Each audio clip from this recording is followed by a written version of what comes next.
guys, I have my baby and I have my coffee and I figured I would first put my coffee down right there so I don't spill it. I figured I'd sit down and talk to you about Mason's birth story. As you well know, on Webbcapades we pretty much kept track of our whole pregnancy. Granted, we didn't let you know until I was like around 21, 22 weeks because we were nervous, but this little guy was loved by many of you before he was even here. So in that, I figured I would share with you the day he was born. Let's just backtrack a little bit to about 2 weeks before. I was released from the MFM, which is the maternal fetal medicine, where they sent me again, as you guys know, because I was old, and they released me and they said that I didn't need to come back, and that was on November 8th. And so I started just having all of my appointments weekly down here at the OBGYN, and with that they did the NSTs, which is the non-stress test, which is typical for a lot of people in the last trimester. And they also started doing what was known as a BPP ultrasound, which is a biophysical profile, which is just a fancy name pretty much, where they watch the baby for specific things. Practice breathing, movement, reflexes, all of that kind of stuff. And then they also check the placenta and that kind of stuff. He always scored totally fine on those. They go on a scale score, so you can either get like 2, 4, 6, you know, so on and so on. If you get too low, then they start to, you know, go, okay, should we do this, should we do that? And I was always told he scored just fine. Well, let's fast forward to the week of December 10th. We went in for the BPP and I went in for my typical NST, and instead of seeing the midwife like I was supposed to see, my OB came in, and I was kind of surprised because I was like, why are you here? You are busy. And she was like, well, you see me today because you see me today. And she has a funny sense of humor anyway, but she made the comment of, oh, you don't want to see my lovely face and all this other stuff. And I didn't think anything of it at the time, but now looking back, there's definitely reasons why things happened the way they did. So she saw me, she hooked me up to the NST, she actually listened for a little bit longer, and I was kind of like, okay, but they just kept saying, let's put you on for 5 minutes longer, 5 minutes longer, and everything was fine. He was checking out there. So then, you know, they did the typical, we're going to schedule you for another one, and I was like, what? And so I had to start going twice a week for NSTs, which I thought was kind of odd, but she said that, you know, because of the gestational diabetes and all that kind of stuff, they tend to do that. So I was like, all right, well, whatever. And I mean, mind you, I don't know if she was just trying to keep me calm because I did have a lot of anxiety, or if it was truly what happens. I mean, if you had gestational diabetes and you had to do it, if you had to do more monitoring or anything like that, just leave a comment in the comments below. I'm curious just because I wonder. But back to what I was saying, they scheduled me for twice a week. So I started having NSTs twice a week and a BPP once a week, a lot of times at the doctor's. Or I should say a lot of time spent at the doctor's. I guess it was my second BPP that was around December 7th or 10th. She was like, so we're going to probably move your date up. If you remember, my original date for being due was January 3rd. Then they moved it to January 1st. And then they moved it to December 28th, only because she was on schedule that week and she's like, it's totally fine if he comes 4 or 5 days early. And I was like, all right, no problem. So we put it on schedule for December 28th. And I had always had an inkling anyway that he wasn't going to be born in January. I just always had that feeling.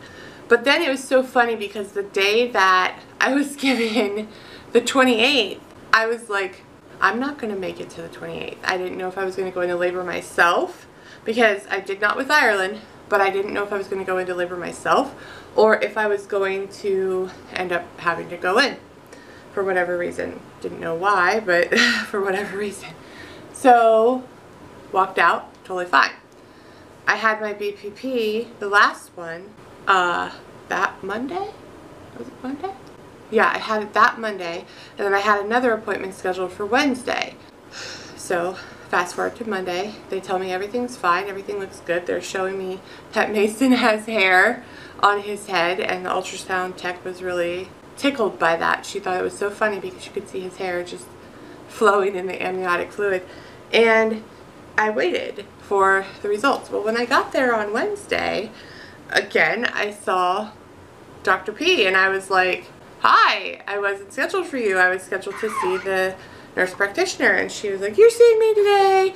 Totally fine. And I think that's just her bedside manner, that she tends to, you know, like to keep things calm and likes to keep, you know, her patients straight, not like freaking out and that kind of stuff. Anyway, she checks me out, she measures me, and she says, because your sugars because I had to check them every day, because your sugars are starting to level out, I want to look at bumping up his date. And I was like, what? And she was like, oh, we might, you know, bump it up to like the 22nd. And I was like, okay. And we just kind of left it at that. And she's like, I'll be right back. I have to go get your BPP results. And she comes back in and she's like, so I think we're going to bump it up to next Monday. I'm like, what? I was like, is everything okay? She's like, yeah, it's just, you know, with gestational diabetes, sometimes your placenta likes to stop not producing properly and it doesn't play nicely. So I'd rather get him out sooner than later. Are you good with Monday? And I was like, okay. And I wasn't expecting that. We thought we still had another 3 weeks to go. Instead, we were scheduled for Monday. So in that, I had to go by Jesse's work and tell him that you're not going to be off in 2 weeks, because he was taking off for the week before and the week of. You're going to be off Monday. And so we got all that stuff. Like, you have to do your pre-op on Saturday because it needs to be done 2 days before, and they're going to take blood and do a full CBC and all that kind of stuff. And it's just checking to make sure all your levels are good. And so I went, but I was so nervous because I ended up going for another NST that Friday. The nurse practitioner like freaked me out. She was like, over and over and over, you need to do kick counts over the weekend. You have to do them. You have to do. I mean, she was so adamant. And I was like, why? Is everything okay? She's like, you just have to do them. And I was like, okay. But she wouldn't tell me why. She was just like, you have to do them. Now, mind you, the stuff that I will tell you, she didn't know everything that was going on, that you'll find out in a little bit. But I guess my placenta was not producing the way it should have, even more than they were letting on. When I went in on Saturday, I did let them know that I was a little nervous, which they were kind of mad that she made me as nervous as she did, because they see it a lot, you know, in labor and delivery with this kind of stuff. And I get it. I get it. She's the nurse practitioner and that kind of stuff. But they see it a lot in labor and delivery too. And they were like, it's not even in your paperwork. There's nothing here that says you have to be afraid of anything. It just says do kick counts like normal and we'll see you on Monday. And I was like, I don't know. But they kind of talked me down and everything was cool. But of course that weekend, I was a nervous wreck, because I was like, in the back of my mind, I knew something was up. I didn't know what, but I knew something was up. Within the realm of things, the last few days of me being pregnant was not very happy. Most people are like, oh, I'm going to be pregnant for only a few more days and then I get to hold my baby. I was just like, I wish I could go in now. I want to be able to hold my baby now because I don't know what's going on. Finally, after a long 48 hours, Monday came around and we had to be there 2 hours before the C-section, and I was always scheduled for a C-section. I didn't have a choice because I did have a C-section with Ireland. The labor with her before the C-section was so long. I was in labor for 40 hours. So they were worried about uterine rupture. Totally fine, completely knew the whole time I was pregnant that I was going to have a C-section. So I kind of was like, I had time to not necessarily prepare for that, but I had time to reconcile with the fact that, okay, I wasn't going to get to have VBAC. Because I did hope that I was going to get to have VBAC because I didn't ever get to experience labor. And, you know, I wanted to. But that wasn't in the cards, so that's okay. But in all of that, we arrived at 7:20 in the morning at the hospital, and we checked in, and within a couple of minutes they had me literally in our room, and it was going to be the room that I was going to be in the whole time, because with a C-section I didn't have to go to the labor side. I was just on the recovery side. So we got our room and got to keep all of our stuff in there and not have to change rooms like last time. We got settled. I got to put on that lovely gown, which there's the picture of me that I took while I was laying in the bed after they had done all the assessments and, you know, blood pressure, pulse, all that kind of stuff. I also had to have an NST that morning, and they had to get a reading there. So you saw that I was totally fine there. I actually was smiling and wasn't swollen and wasn't droopy and drowsy, and I was good.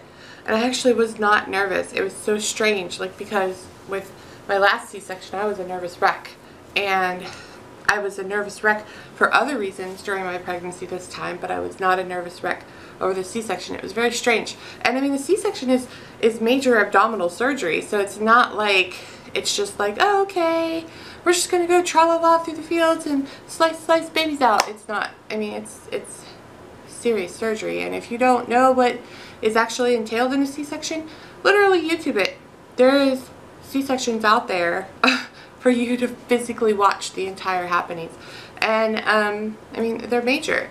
They're cutting you open, they're cutting your uterus open, they're cutting through your body to get to the baby. So there's many walls that need to, you know, be cut through, and then you have to heal from that. So 7:20 we checked in. By, I would say, 7:50 I was in the room waiting for them to come get us for the C-section.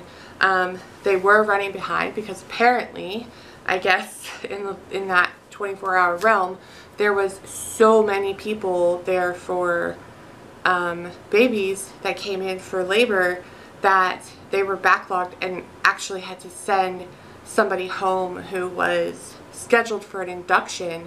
They had to send her home because they didn't have room for her. And I was like, I would have been so mad if I would have showed up and gone, okay, I'm gonna have my baby today, and then they tell you, nope, sorry, JK, we don't have room for you. But the nurses had told me that it's super busy in December. Everybody seems to want to have their babies in December. So I guess all of those people who got snowed in the early spring here. But yeah, so we're waiting around, and they told us that we would probably be about an hour or so behind because I was slotted for my C-section to be at 9:30. They did end up finally coming to get us at around 10:20 or so. I walked back, which was different because last time I was wheeled back, but again, my water had broken and I had been in labor. So I walked back to the OR. It was a very surreal, strange experience because I remember with Ireland, the OR being so big, like it was huge, and you know, it was so bright and all this stuff, and I walk in and it's not huge at all.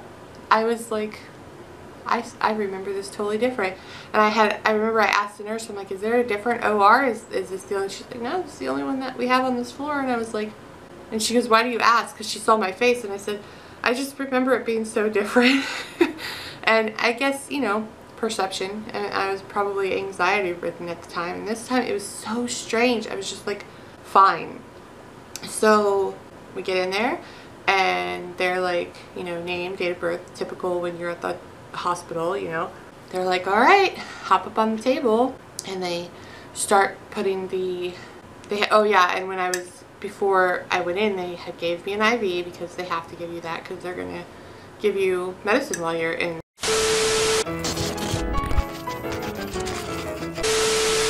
Alright, as in anything with a YouTuber, the battery died. I'm not a good YouTuber. I thought it was good, but apparently not. And then hashtag mom life. This guy was like not having it in his rock and play. So I pulled my hair to the side because he's somehow found hair. So I don't know where it cut off, but I'll just, I guess, start again where I think it cut off. So they did the spinal and my legs started feeling tingly, like, you know, where they do where you, when they fall asleep when you sit on wrong or whatever.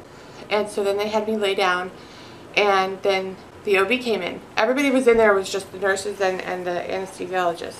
When the OB came in, she was actually there briefing them, like the team, while the anesthesiologist was hooking leads up for the heart and that kind of stuff. And she was explaining to me that if at any time I felt like I was gonna throw up or whatever, that they needed to know because they could give me some medicine to keep that from going down.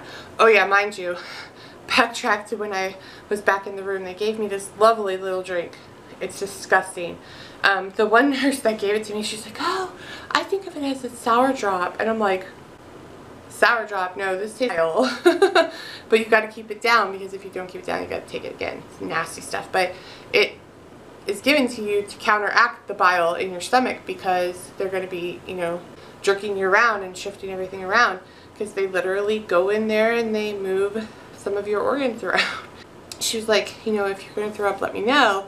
But it was kind of cool because like I said, it was a whole different experience, because last time my arms were actually tethered down. This time my arms were free and I was able to move them and I was able to talk and all that kind of stuff. But she was educating me on like why you get nauseous, and it's almost like best way to explain it is you have a drop in blood pressure and they can see it on the monitor, but you also have to tell them because they're also watching what the doctor's doing, listening to what the doctor's doing, all this stuff. So I was like, okay, no problem.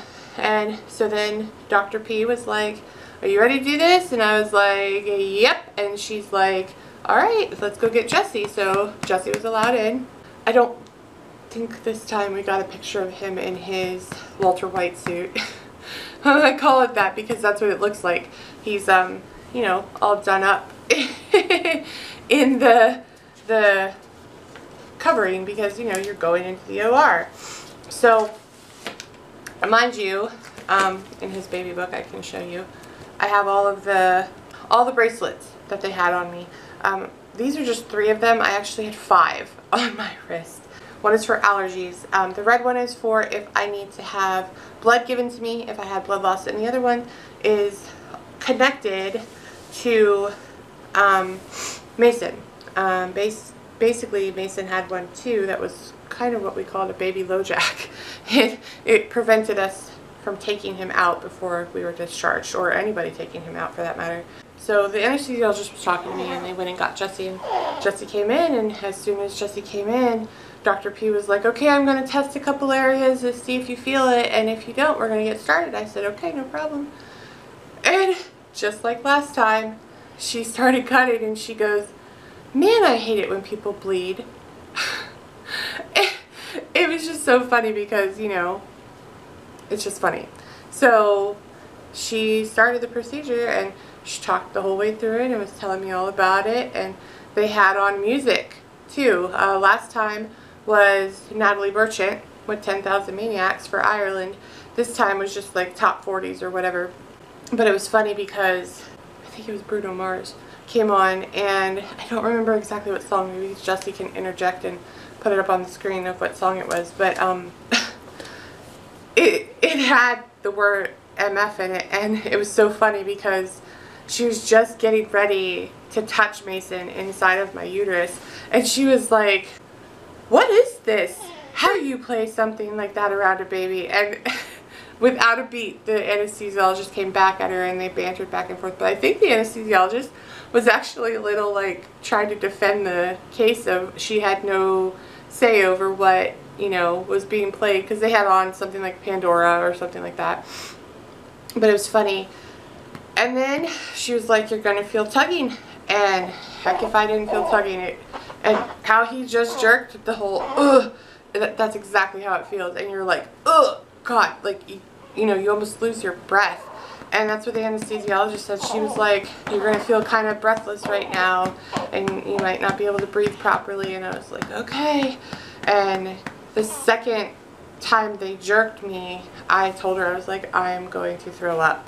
And that minute I looked up at my monitor, just because I'm nosy, but it's not that so much that I'm nosy either, it's that I do better with information. If you tell me everything, I don't tend to freak out as bad.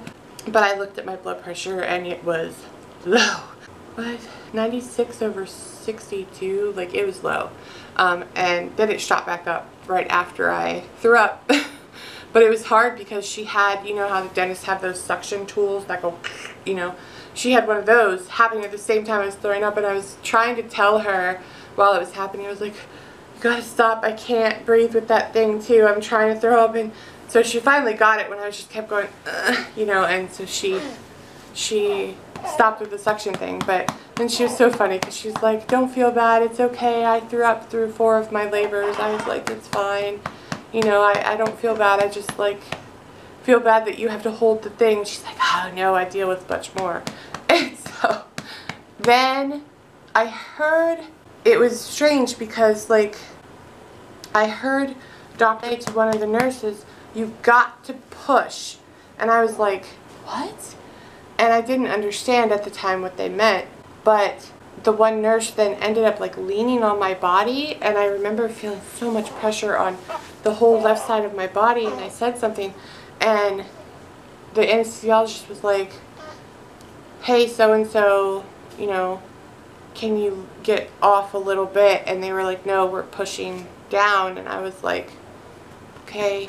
And I didn't realize at the time it was because he had not dropped yet, like normal babies do within the time frame of them being delivered. He hadn't dropped yet, so he was still pretty far up there, so they were trying to push him down so that they could get him properly. So that was happening, and then all of a sudden he was out. And he cried, whereas Ireland didn't cry, but he cried. He looked good when we saw him come out, and the pediatrician even said when he came out that he looked good. And hey buddy, calm down. So they took him, Jesse went with him to the nursery, and of course they're sewing me up. Well, then Dr. P actually like pulls down the curtain and says to me, so what are we going to do about having other kids? And I mean, I'm laying there cut open on the table. I'm not thinking about that right now.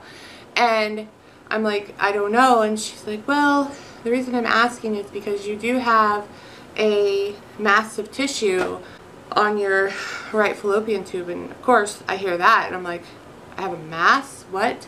And she's like, yeah, you know, she's like, it doesn't look bad, but you know, we're gonna take care of it, but you have to tell me how you want me to take care of it because it is bleeding right now. So do you want me to cauterize it and we try to save your tube, or what? And I was like, well, I'm not sure. She's like, well, are you gonna have more kids? And I was like, well, all of you told me that I was too old, like I shouldn't be doing this. She's like, I did not tell you you were too old. And she wasn't being mean, she was being sarcastically funny, but she was like, I didn't tell you you were too old, they told you. And I was like, okay, fair enough. But at the time, that's a scary thing to hear, that you have a mass on your fallopian tube. And I'm like, why didn't they see that? She's like, I don't know, but it was probably because of where it was. And I asked her like some other questions, and all of this was in like a period of like 1 minute. And so then the final consensus was for them to just take the mass off. And of course I was kind of freaking out because that was a decision I wasn't expecting to make, even though we had talked about the fact that we probably weren't going to have more kids. It was just like when it was on the table in my face, yeah, it was kind of hard to deal with at that time.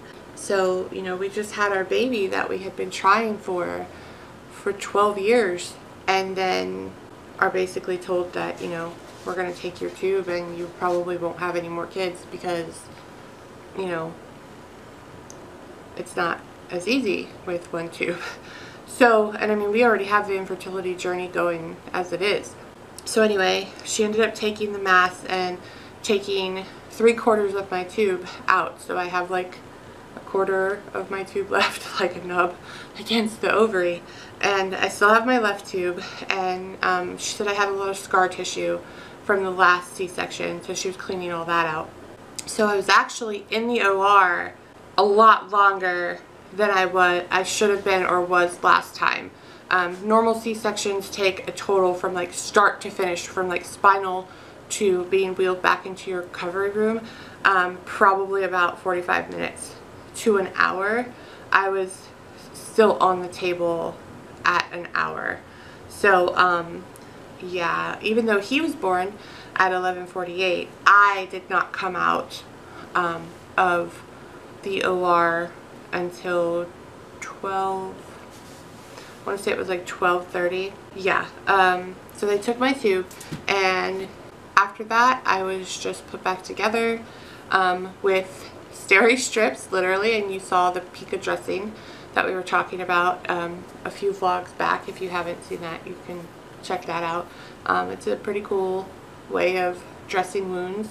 And then I was wheeled back into my room, and the cool thing this time was, because I wasn't having as many side effects. Now I did have a side effect, but it was a side effect of the morphine, was my nose gets itchy. And I just kept rubbing and rubbing and rubbing. You'll see it like I'm red. But when I got back to the room, literally 10 minutes later, they brought me Mason, where I am completely woozy and completely drugged out of my mind. But I'm holding a swollen little baby while my face is also swollen. Can't feel my legs, all that kind of stuff, but I'm holding my baby. Whereas Ireland, I didn't get to see her for like 4 hours after my last C-section. But the crappy thing is, and this is where it kind of takes a turn, is that we got an hour with Mason before he was taken away. They did find out that even though he looked good, his sugars were extremely low. When he was born, his sugars were at 30, and that is not okay. They need it to be above 50 when they are born. And so he was taken to the nursery, and the pediatrician on call came in and was like, we're just going to keep him in there. We need to put an IV in him and give him a sugar drip to try to get his sugars up.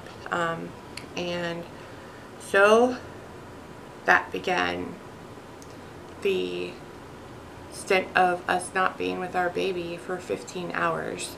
And when I say not being with him, Jesse got to go into the nursery and see him and touch him, but he was not in our room. He was not where I could hold him at all times. He was not, you know, whenever I heard him make little noises that I, you know, hold him or touch him or whatever, I was not allowed to get up until I could properly feel my legs. I was not able to, you know, move around the room or any of that until the sedation had worn off. So while he was born at 11:48, I did not physically see him again until almost 1 in the morning. Yeah. And then when I did see him, he had a giant wrapped arm with an IV in it, and even with taking formula and the sugar drip, he still was not bringing his sugars up. So after he had been on the sugar water all night, that next morning they had said that if he didn't level out, they were going to fly him up to Children's. So of course we were like, oh my God, please just, you know, please be okay. And so around, I want to say, I went in there at 1 a.m. and I stayed in there as long as I could. I stayed until 4 a.m. I was so tired. And I finally went back to my room at 4. And then I got I slept for like maybe an hour and a half, and I got right back up at 6:15, and I asked to go back to the nursery again. And while I was holding him, one of the other nurses noticed that his upper arm right here was extremely big, and I didn't notice that much because I thought it was just, you know, it was wrapped in gauze. And she was like, no, it shouldn't look like that. And they pulled off the gauze at the top, and his little arm was so swollen because it had infiltrated, which basically means that the IV was not going into the vein. So it was all just feeding into his arm. So the sugar water was not going in.